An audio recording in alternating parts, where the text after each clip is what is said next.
The funeral of Diana, Princess of Wales, took place in Westminster Abbey on the 6th of September 1997.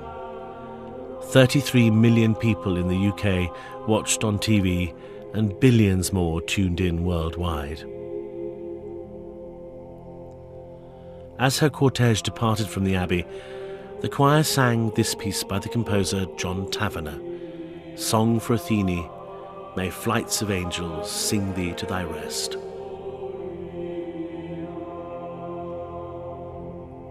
It was a breathtaking moment. In this last programme in our series tracing the development of Western church music, I'll be trying to define the place and function of sacred music in modern Britain. And together with Harry Christophers and his choir The 16, I'll be asking the question, who is this sacred music addressed to?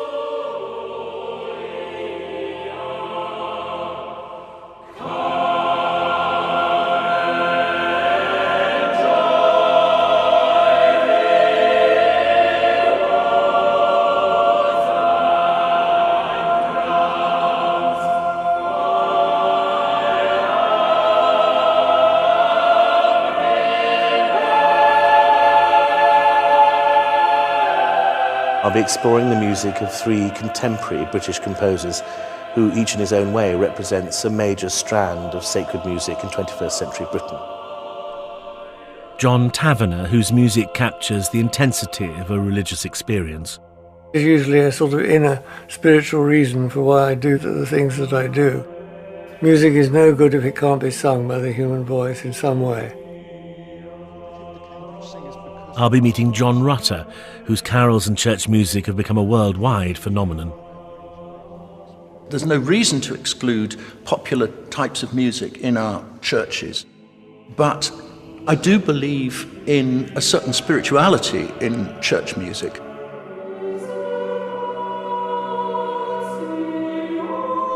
But my first encounter is with James MacMillan, a devout Roman Catholic for whom the very act of composing music is itself an affirmation of his faith.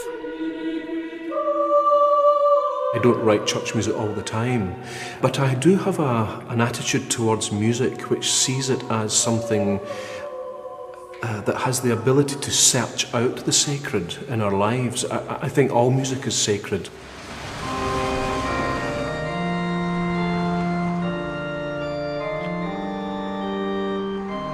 For James MacMillan, his search for the sacred is in the here and now, in the beauties and horrors that surround us, rather than in some distant, perhaps unattainable place. He's both a mystic and a realist. His spiritual world is one that we can all inhabit.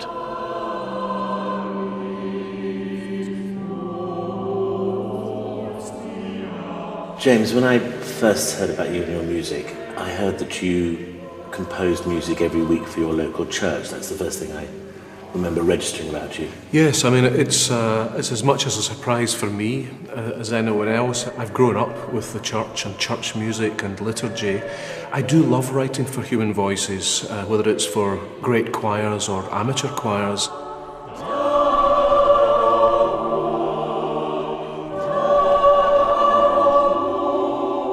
The liturgy has been very important to me as a musician, but also as just a normal person. It made sense for me to be involved in writing music at the grassroots, as it were.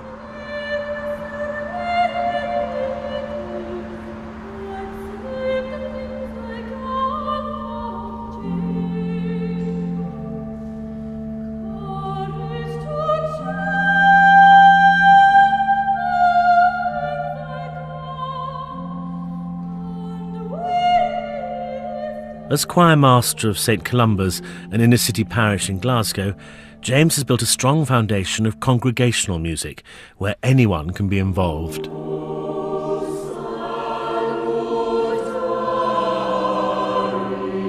Composers have to be social animals, whether it's in the church or not, and to be able to position themselves in a way that makes you a useful member of your community.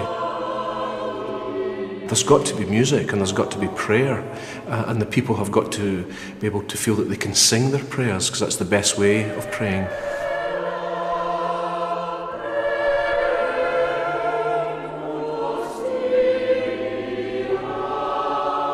The greatest beauty that a composer can aim for in writing for his fellow men and women in the pew is music of the utmost simplicity.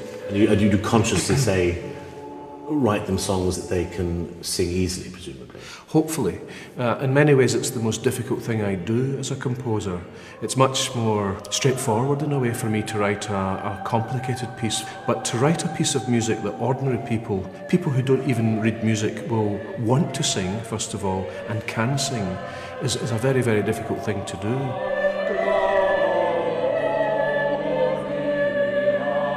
I'm using my little choir and the church in Glasgow as a kind of incubator where I'm experimenting, and what works with that congregation may very well work with others later on.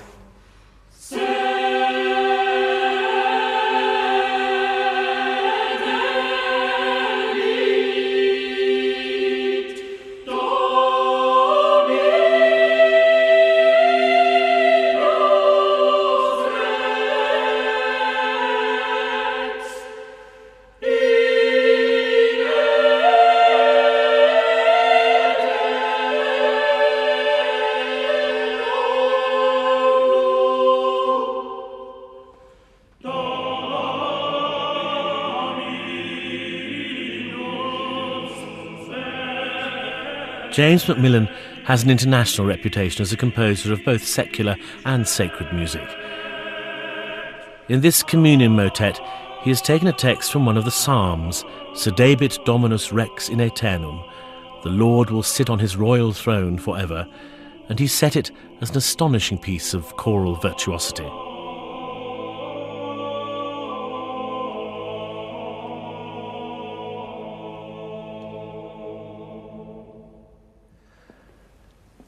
Harry, this motet, Sedebit Dominus Rex, what precisely are the devices he's using here? It's very Celtic. He's got a drone that appears in the, at the beginning in the alters and tenors. Very simple.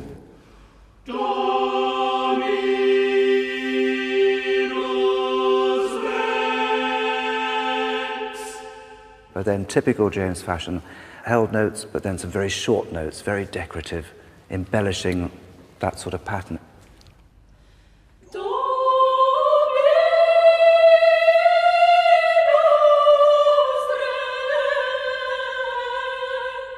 And then those two go together, do they? Those two go together like this, which is very powerful, I think.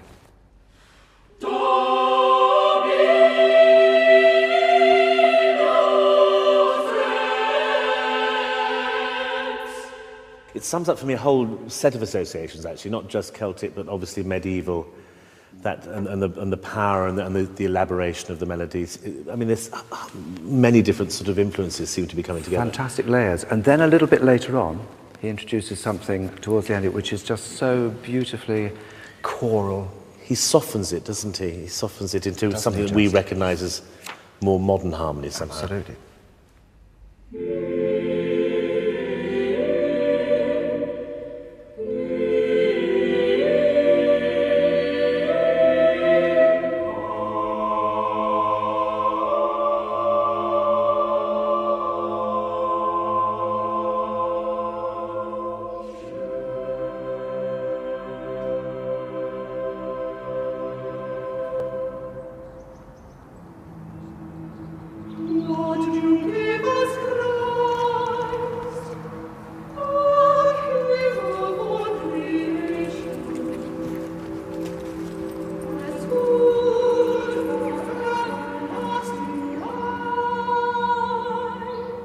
I think Scottish artists through the ages have been dealt a very fortunate hand in that this country is beautiful.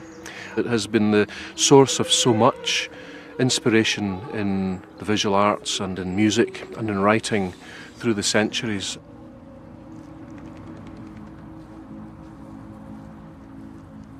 The kind of beauty that artists perceive in their environment is a beauty that has been here since the initial act of creation. So every little artistic response, every little artistic creation is a reflection of that initial burst of loving energy which loved the world and the universe into being.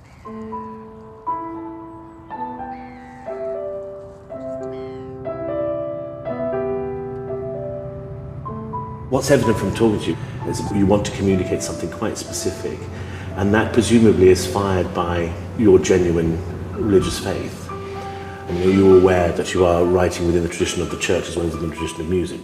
Well, I mean, composers really have to make a study of as much music as possible. People who wrote that beautiful polyphonic music of centuries past laid the ground rules of how to deal with complexity in music. They provide a kind of ideal for composers even today who want to handle complexity. And a case of my own music, complex music, but yet music which has the possibility of speaking fluently to the human heart.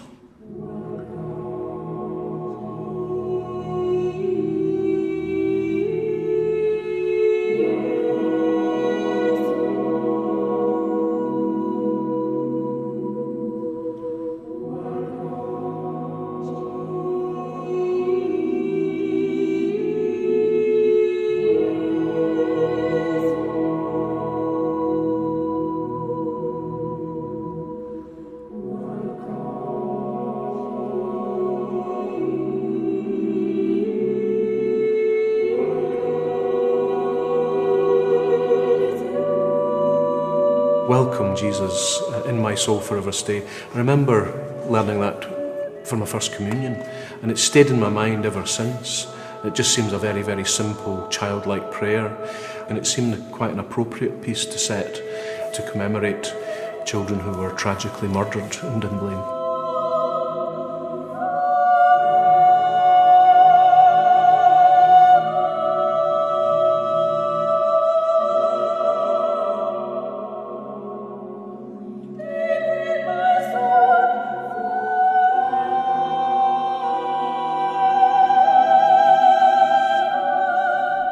The massacre of 16 5- and 6-year-olds and one of their teachers by a lone gunman at a school in central Scotland in March 1996 shocked the world.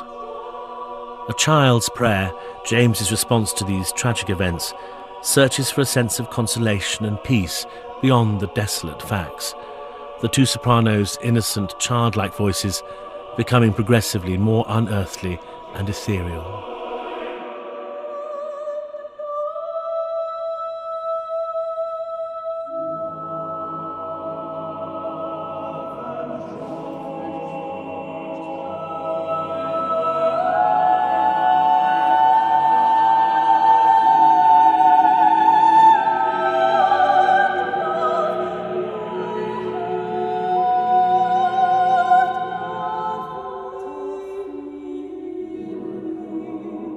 He writes very, very simple lines, this beautiful treble duet, and the voices merge and entwine and soar above the rest of the choir, which actually sing really simply, and it finishes just with the two voices left at the end. It's very emotional.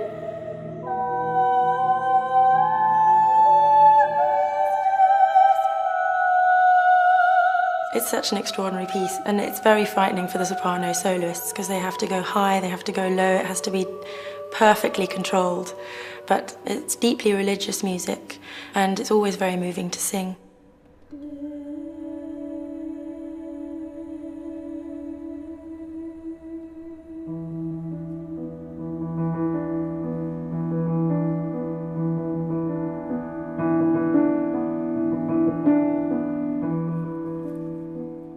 When I was a little boy, I knew that I wanted to be a composer, but I didn't know what that might mean in adult life. Who wants to listen to this music and who wants to play it?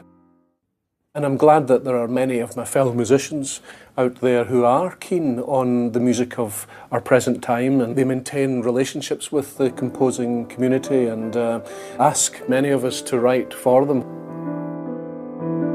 In James, I found somebody who was really prepared to sort of listen to what the group, how the group works and how the group sings, the ranges of the voices. The first piece he wrote for us, O Bone Jesu, it was amazing because he constructed a piece that was just incredible in its, not only its virtuosity, but in the way he used the voices.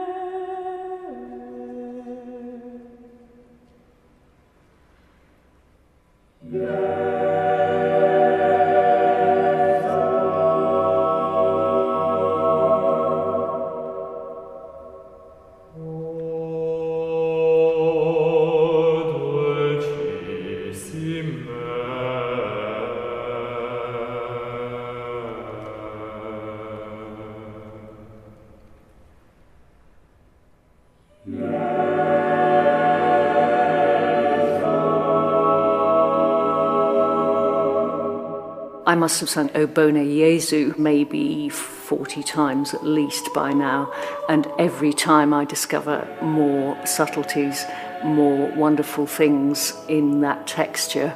It's very interesting to try to identify things that inform his music, old Scottish music, plain chant, and many other traditions.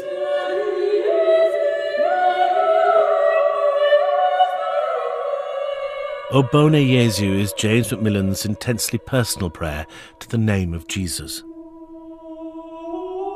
Harry and the choir recorded it in the presence of the composer here in the Benedictine Abbey of Dowie, where a community of monks live, sing and pray.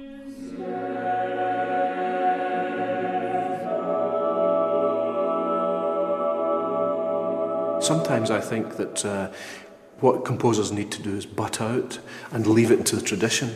It's all there in tradition. It's there in plain song, it's there in Gregorian chant. Everything is there. The simplicity of comes line. back to that, doesn't it? Absolutely.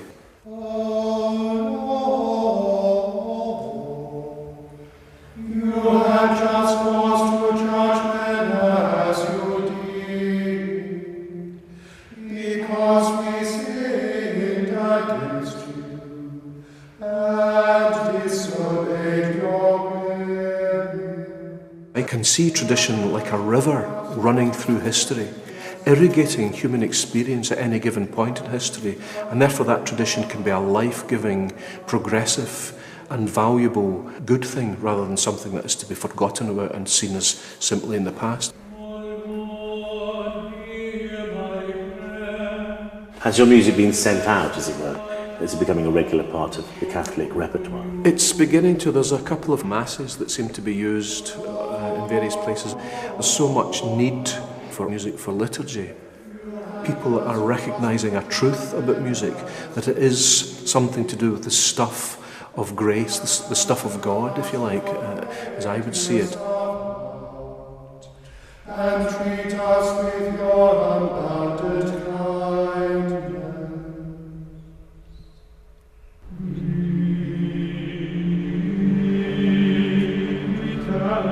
Even people who don't share my faith or don't have any faith at all, if they love music, they will sometimes, in many cases, find them talking about music in very spiritual terms, and they will say things like music is the most spiritual of the arts, and they will talk about the way that music enhances their life, gets into the crevices of the soul, if you like.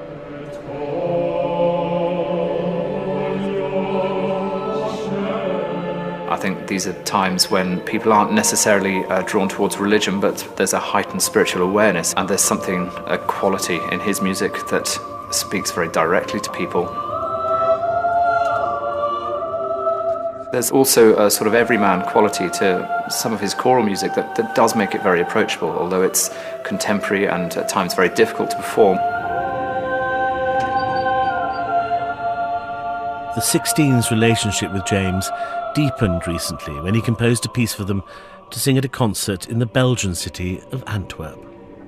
It's always important to me when my music's performed outside the UK.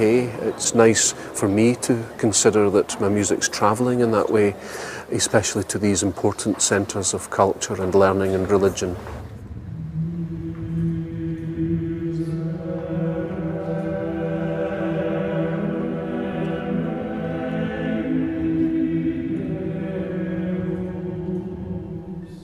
A setting of the text, Miserere mei, Deus, have mercy on me, O God. It's a strikingly beautiful work, and when the choir recorded it for this programme in Dowie Abbey, it brought home to me just how skillfully James seems to be able to keep tradition firmly at the heart of his distinctly 21st century music.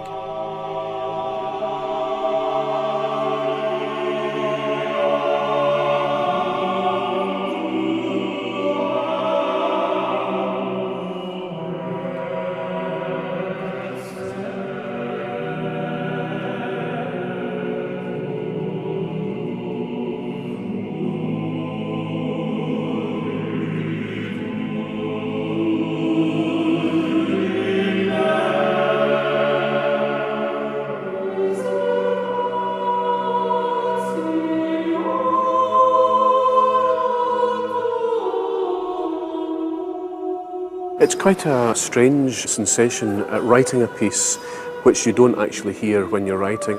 If I'm not involved myself in performing the music, it's completely down to the musicians and in particular the conductor to stamp his own mark on it. But I'm very non-proprietorial. I like the fact that it's out there and other musicians are working on it. It's a great thrill hearing what they do with it.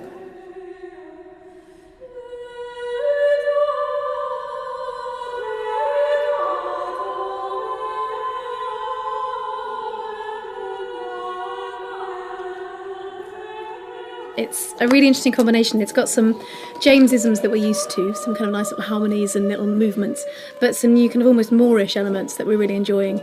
And I love the fact that it kind of opens up at the end into this massive, like a Scottish anthem. Right? And I love the Celtic influence as well.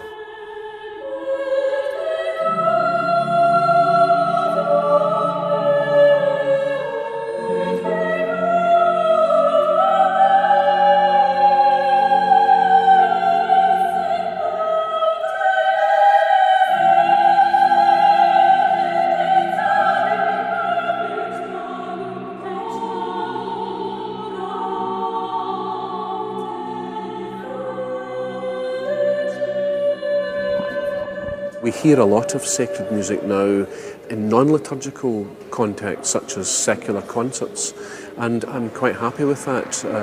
I like my music to speak to many people, and I know that lots of people will come to my music with a whole range of world views and beliefs and lacks of belief. But eventually, of course, it's important that this music does find its place in liturgy, whether it's Catholic or Anglican or whatever. And I suppose I always have one eye on that possibility that one day it will be used in divine praise.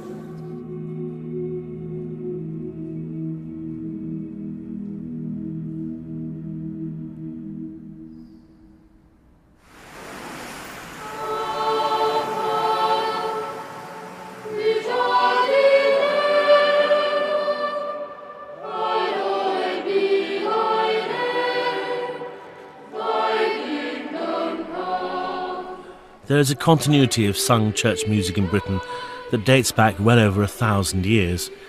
The choir school at St Paul's Cathedral in London was founded in the 7th century. And in the early 1970s, like my father before me, I was a boy chorister there. The choirs of our great cathedrals are sustained by girls and boys like these, who combine a normal school life with the daily demands of liturgical music. I have breakfast first at 7:20 to 7:40, and then go over to the cathedral start rehearsing at 8 o'clock to 9. With each day having at least one sung service, and often there are 3 on a Sunday, this is real hard work. There is a vast repertoire to learn, so not only English, maths and science, but also Herbert Howells, Benjamin Britten and Thomas Tallis. You struggle at first because you've never seen the piece before, but then it's just normal. You just do it every day and then it's just fine. Looking back, I realise what a privilege it was to have had such a special education, performing in one of the most beautiful cathedrals in the world, and almost without realising it, helping to keep alive the works of some of the most distinguished composers of sacred music.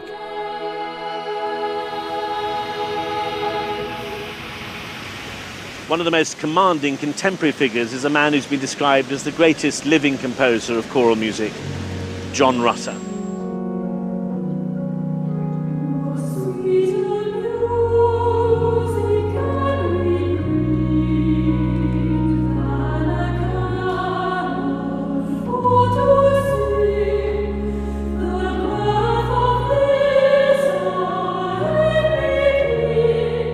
John Rutter's music requires an absence of ego when you're singing. It needs total simplicity and belief in the words and the text, and just the enjoyment of singing the melody.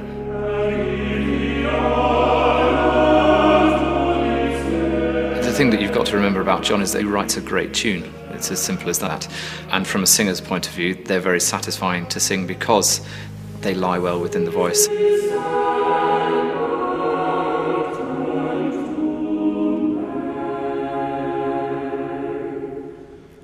write for choir, I feel in a sense I'm coming home.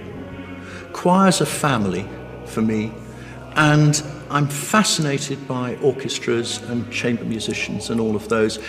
I always slightly feel I'm pressing my nose against the glass, looking at someone else's party when I become involved with orchestras. But when I write for a choir, I'm returning to my earliest roots.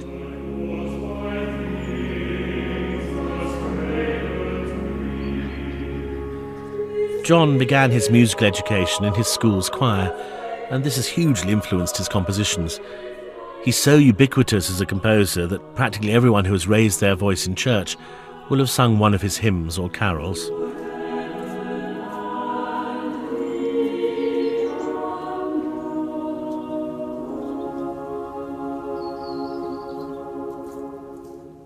John, I think of you as an Anglican composer. How would you define the Anglican tradition?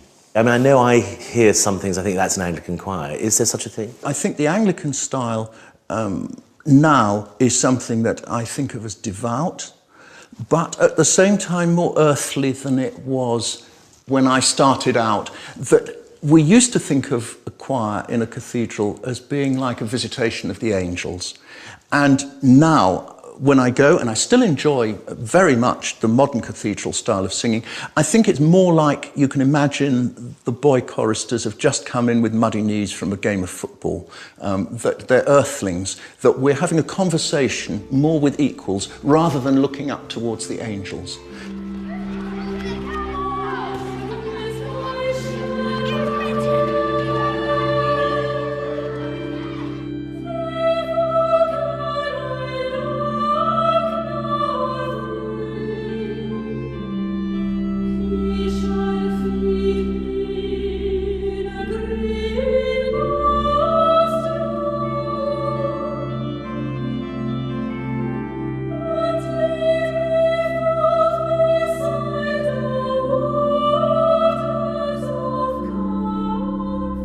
Where do you go back to find the words for your music? Because I know words are extremely important in your work.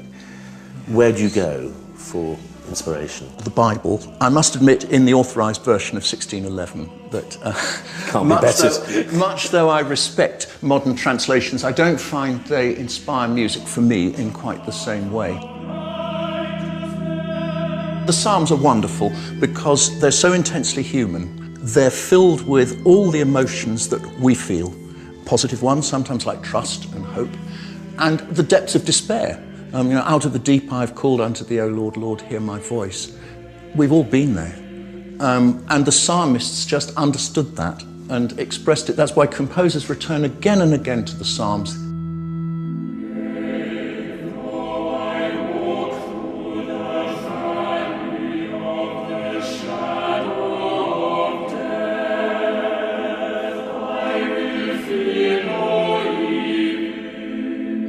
John very much has sort of broadened the repertoire and the outlook of the great cathedral tradition.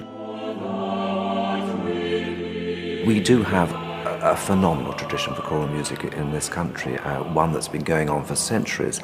Very, very important that there are composers like John Rutter to actually keep that tradition going, to fill the church calendar. John has had that ability to be able to conjure up music almost at a drop of a hat.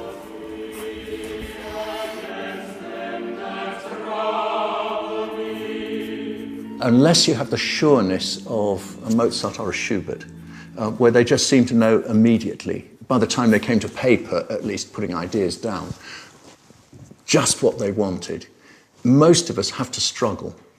And I here have got just pages and pages of beginnings of ideas which just don't seem to go anywhere. And I've just got very much to hope that there's something approaching a diamond in the dung heap. But you never know, breakthrough day can come when you least expect it. Just the idea where you say, well, this one's got legs, and I think I can work with this and I can build a piece from it.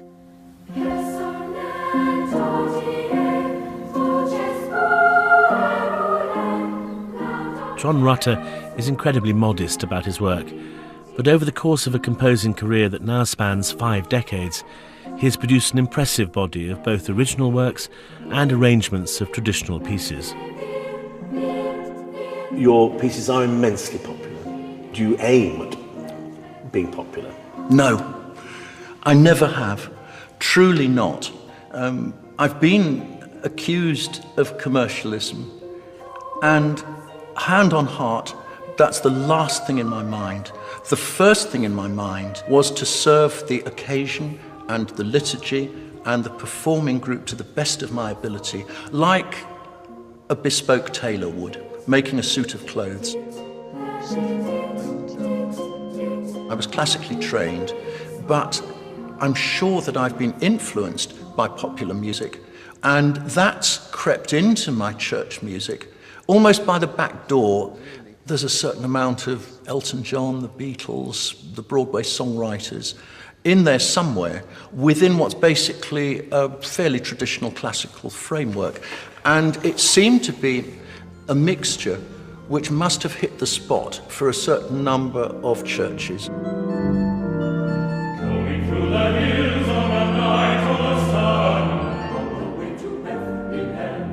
It's John's carols that have really embedded themselves, and the Shepherd's Pipe carol, composed when he was a student, now feels as if it's been around forever.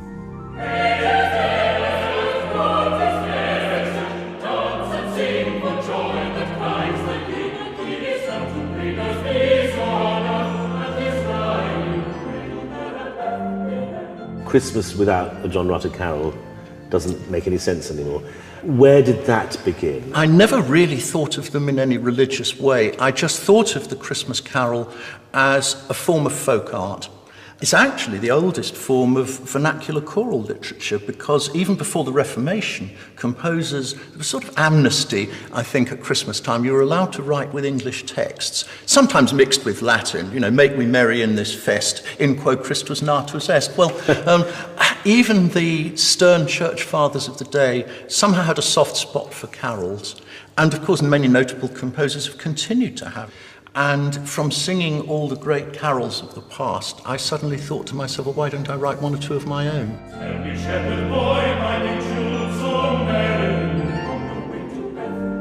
Sometimes you irritatingly find yourself singing his tunes all the way home, but there's not a bad tune among them.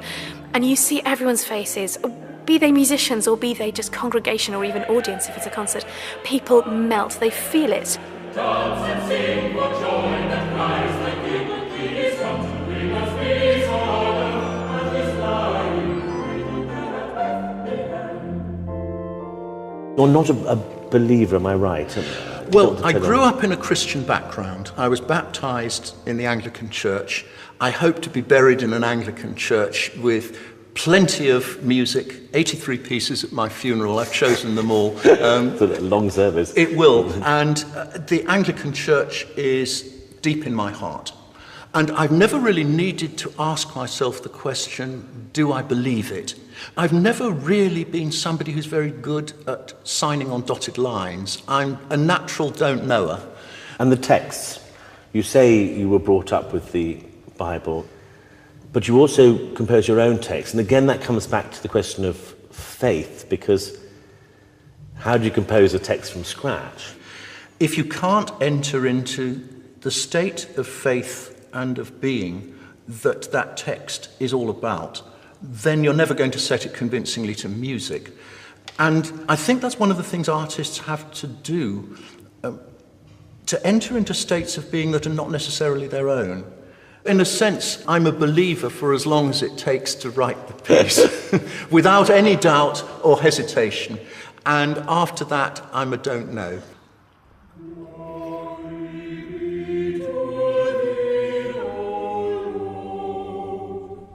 John has a real love for churches, and church architecture has inspired some of his most original and complex works.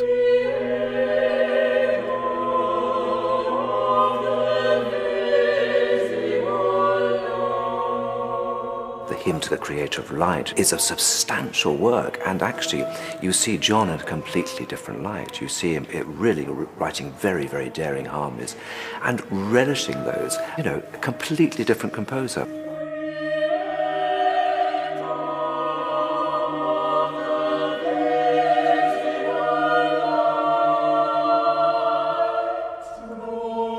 I remember singing Hymn to the Creator of Light for the first time, and in the rehearsal we worked through it, and of course there was a bit of a shock because it's not John Rutter as we know him, and I had goosebumps, and I still have goosebumps every time I hear that piece, and especially so when I sing it.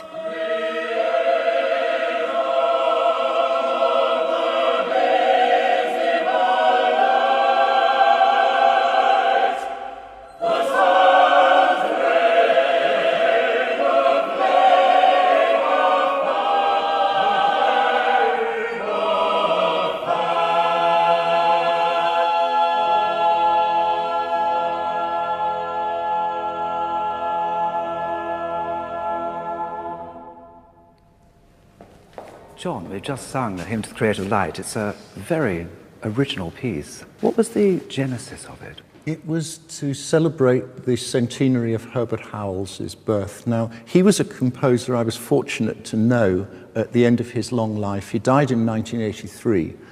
And in 1992, a new stained glass window in his memory was installed in Gloucester Cathedral, which was for him the place where really his musical life began. Yes, I mean, he was a composer that gave so much to Anglican church music. It seemed to me that a text on the theme of light was what I was looking for, and I found these wonderful words which I really do think say it. And everything was just perfect. The sun shone through the beautiful stained glass, and we had tea on the lawn afterwards with the bishop and all the rest of it. And so it was just a lovely occasion to write for, and I think that's half of what a composer looks for, really, just something to set you going.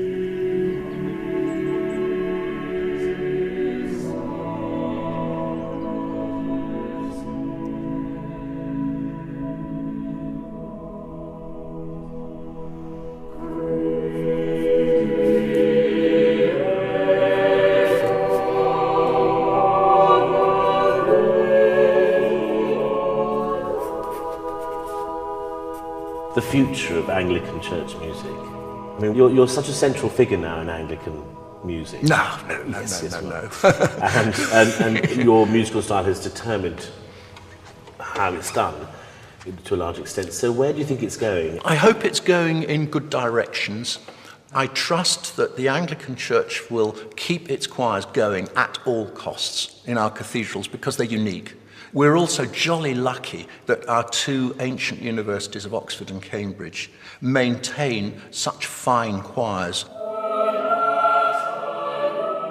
We're very, very lucky in this country with the tradition of church music that we've inherited. We must cherish it, we must nurture it, we must build its future.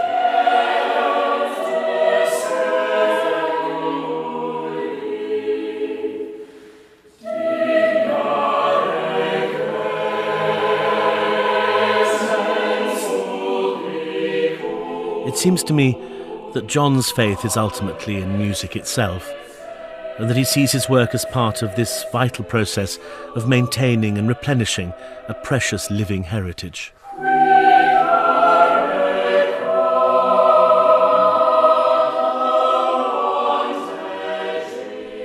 However, in 21st century Britain, sacred music also flourishes outside the conventional institutions and establishments of the church.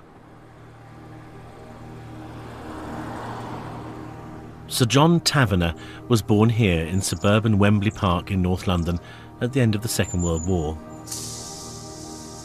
For the last 40 years, he's written almost exclusively religious music, the majority of it for the human voice.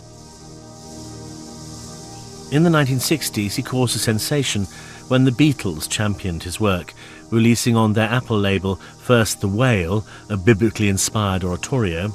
The Whale, marine mammal of the order Cetacea. They comprise then the Celtic Requiem, a daring avant-garde collage of Irish poetry, children's playground rhymes, and elements from the Requiem Mass.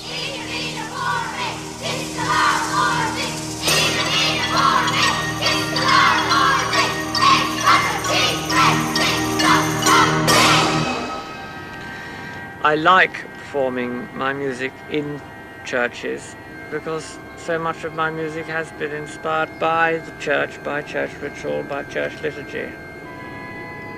But I'm often surprised by the kind of people who like it. I usually find that a considerable cross-section of the public seem to appreciate what I'm doing. A lot of people who like pop music seem to like it.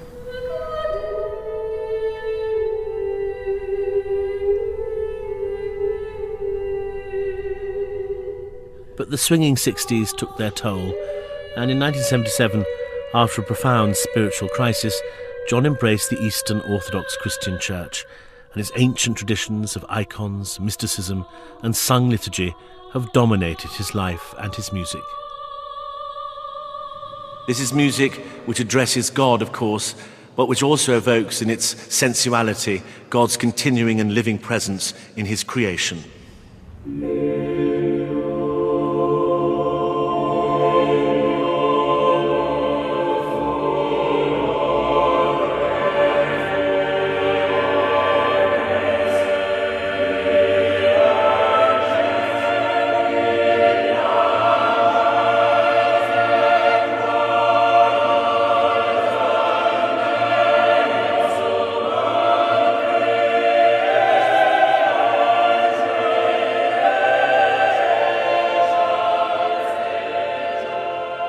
John, can we start with the word tradition?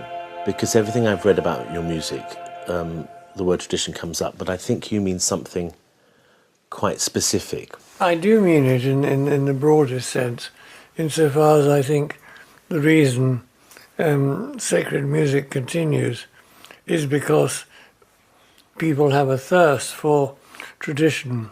They want to see some continuity. And I had to become so soaked in tradition, in Orthodox tradition.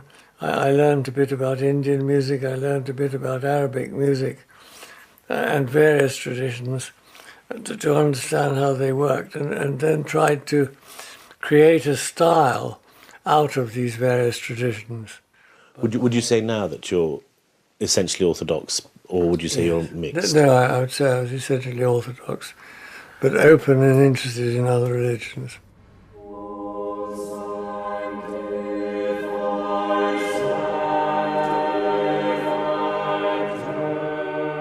The human voice is obviously centrally important. Is that again a legacy of your faith? I think so. Yes, I think so.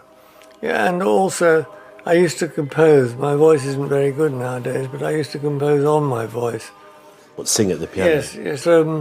I always used to think, and I up to a point still believe this, that music is no good if it can't be sung by the human voice in some way. Every time we perform John's music, we have to enter almost into his soul, into his way of thinking. His music is very still. It's very difficult to sing, actually. He stretches the limits of each voice. He takes the basses incredibly low. In the top voices, taking them very high, in a very celestial. Everything is mirroring, basically, the world and heaven and hell.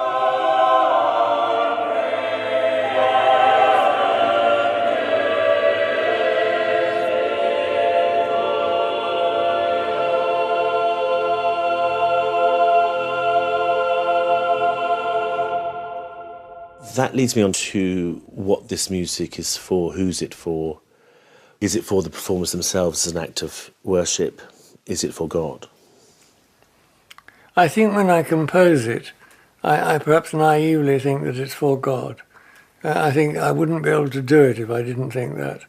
I wouldn't actually be able to go through the act of composing if I didn't think it was finally for God that I was doing it. Although probably now, sitting here on the sofa, I think that's probably rather quite naive of me. But then it undergoes different processes, and it becomes for such and such a choir. So it transforms. I think it begins by being certain it's for God, and then as the process becomes more practical, it becomes for that person, which of course is an extension of God anyway.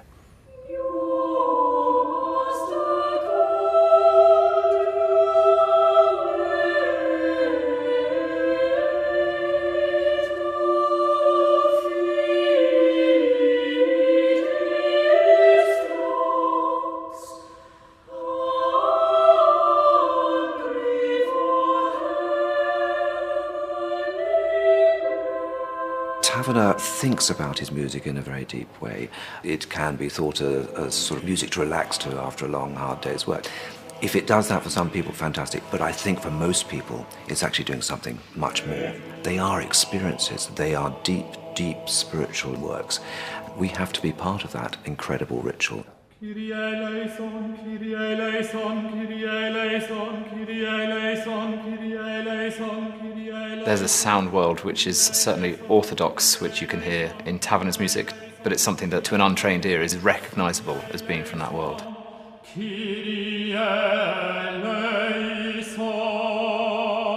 This repetition of the Kyrie being intoned 11 times in rapid succession just sounds a little bit alien to our ears, but there's a particular colour to this which is very orthodox.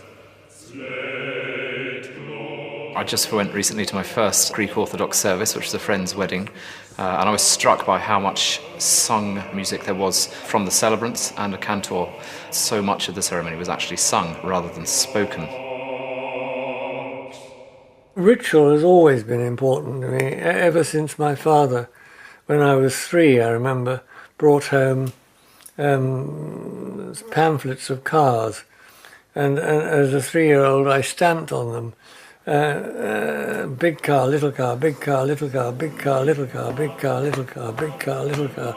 And I did a ritual dance, so the importance of sacred was already important to me at 3.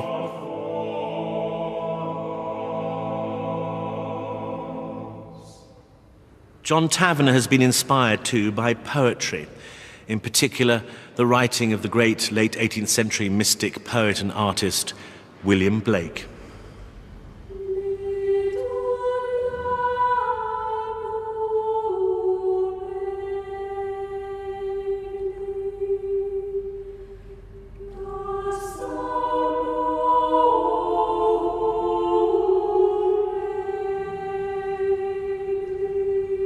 Little lamb, who made thee? Dost thou know who made thee? Gave thee life and bid thee feed by the stream and o'er the mead. Gave thee clothing of delight, softest clothing, woolly, bright. Gave thee such a tender voice, making all the vales rejoice. Tavener clearly admires, even shares Blake's vision. But the lamb can seem ludicrous, mawkish, sentimental. Tavener's music reminds us of its true power.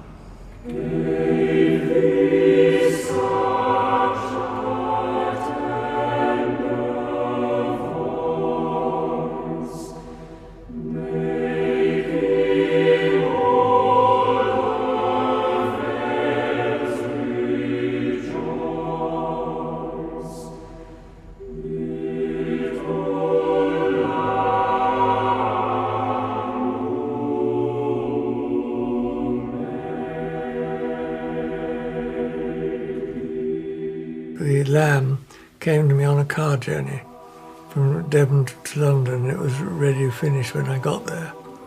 All in your head? My mother was driving, so I sketched it. Blake always thought that his poetry was divinely dictated. I wouldn't say the music of mine is divinely dictated, but since I don't know where it comes from, it comes nearest to the description of it. As a 6-year-old, I used to write extreme melodic lines. So it's something that's always been present, and I can't necessarily explain, except it is a way of providing intensity.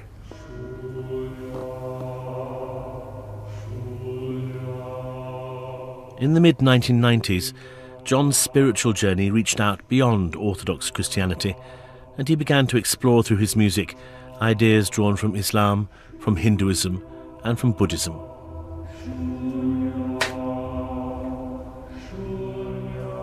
I think the Orthodox Church points towards the East, and I was more and more drawn towards the East, and I thought there was a possibility through music to bring about some kind of unity. For instance, in Shunya, and that piece is not exactly post-Orthodox, because I never ceased being an Orthodox, but that's part of my sort of universalist phase as a composer, which followed the Orthodox phase.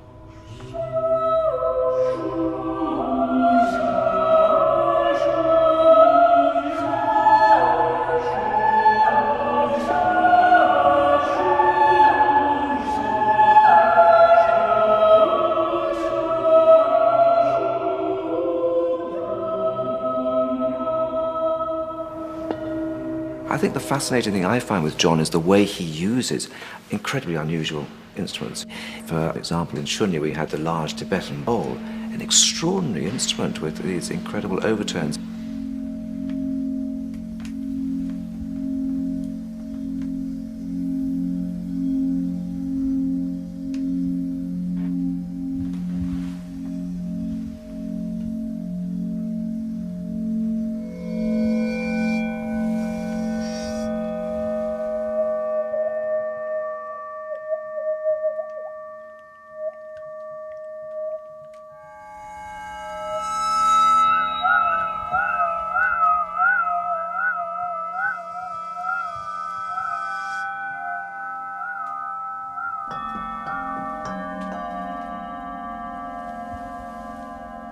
Michael, that was absolutely mesmerising.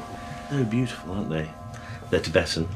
Tibetan and Himalayan. And Himalayan. All around the whole area of the mountain Himalayas range. you might find these bowls. They're very, very ancient. Yes. Are they still used for other They're purposes? used in rituals. These instruments can be used in a meditation. If you focus your mind on the power of the sound, you can actually find a way of changing a negative thought into a positive. Would they have been used for prayer?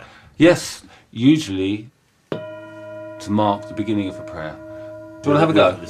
And just let it bounce off, basically.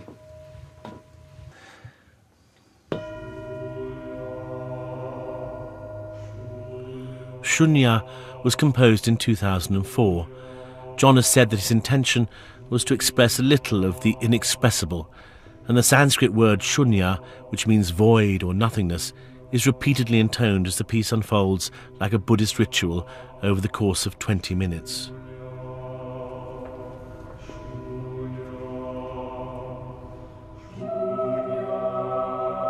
That really was an idea, to try in music rather than in silence to represent the idea of nothingness, because it doesn't go anywhere, Shunya. No. Just stand still. That's about the Buddhist concept really of nirvana. So I think I was always journeying towards this. I don't see any point in writing a silent piece of music, but I do see a point in the journey towards it.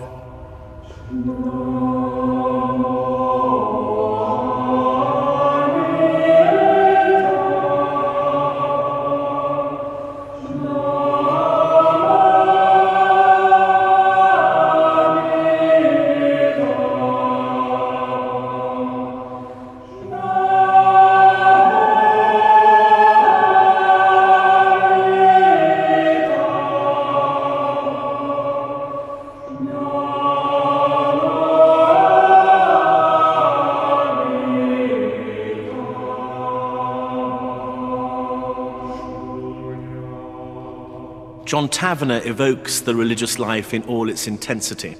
His music is prayer, sometimes provoked by a particular human emotion, sometimes by the need for ritual and ceremony, but always suffused with a certainty in the presence of God.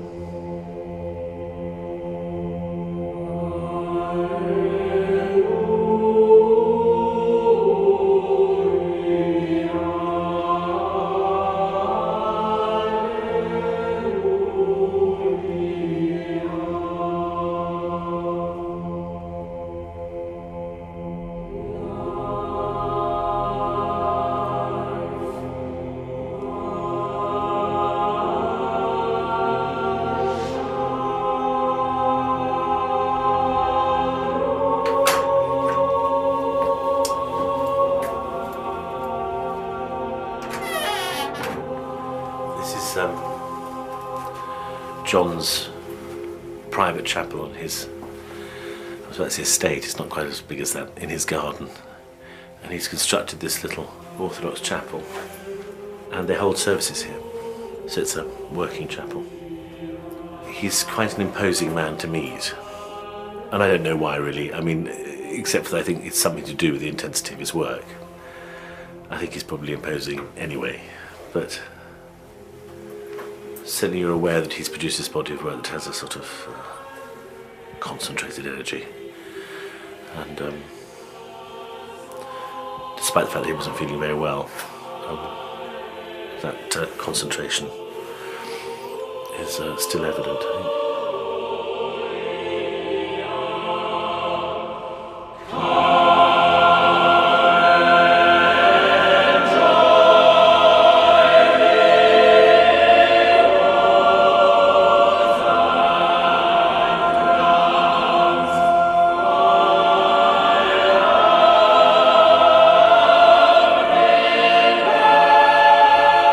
John Tavener's music beautifully articulates some of our society's spiritual beliefs and feelings, but it's also a profoundly personal exploration of one individual's relationship with the mystery of the divine. And for over 1,000 years, that's been the story of sacred music, a magnificent, complex human achievement built up over time from the very simplest of materials. So many people that I've talked to have reminded me that the roots of this tradition have never been forgotten. The pure, elegant line of plain chant, the mysterious, resonant drone of the lower voices, pure, uncluttered harmonies rising up to heaven and to God. Confirmation of St. Augustine's statement that those who sing pray twice. Oh.